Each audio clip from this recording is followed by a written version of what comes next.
The Laṅkāvatāra Sūtra, Part 71.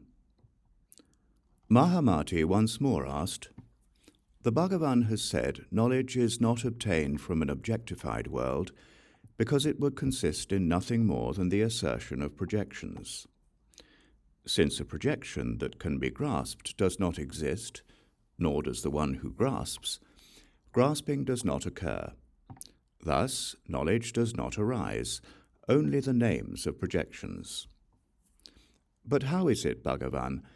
Is it because we do not perceive whether the individual or shared characteristics of what exists are different or not, that knowledge is not obtained? Or is it because it is obscured by the variety of the individual or shared characteristics of what exists, that knowledge is not obtained? Or is it because it is blocked by mountains or walls, or by the elements of earth, water, fire, or wind, that knowledge is not obtained? Or is it because it is too distant or too near that knowledge is not obtained? Or is it because of blindness or dimness of wit or impaired senses due to immaturity or old age that knowledge is not obtained? Bhagavan, if it is because we don't perceive whether the individual or shared characteristics of what exists are different or not, that knowledge is not obtained, then we should not speak of knowledge, but of an absence of knowledge, because something exists but isn't perceived. Or if it is because it is obscured by the variety of the individual and shared characteristics of what exists, that knowledge is not obtained, that too is an absence of knowledge, not knowledge. Bhagavan, knowledge arises where there is something knowable, not where nothing exists. It is because we encounter what is knowable that we speak of knowledge.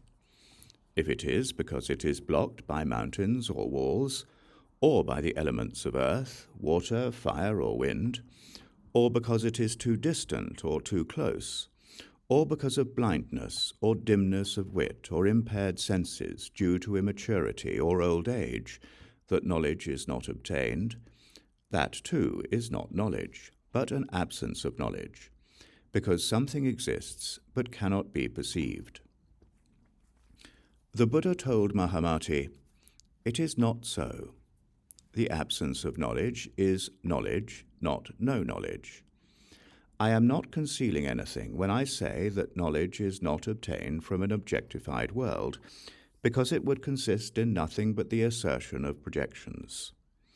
When you perceive that what exists or does not exist is nothing but a perception of your own mind, and that external existence does not exist, you know without perceiving objects. It is because nothing is perceived that the knowledge of something knowable does not arise. Even among the three liberations, knowledge is not obtained. Those whose discriminations consist in the habit energy of beginningless fabrications of existence and non-existence would not know something like this. They are unaware of such knowledge. Therefore, I teach that the ceaseless projection of the existence or non-existence of an external world of objects is based on nothing but the perceptions of one's own mind.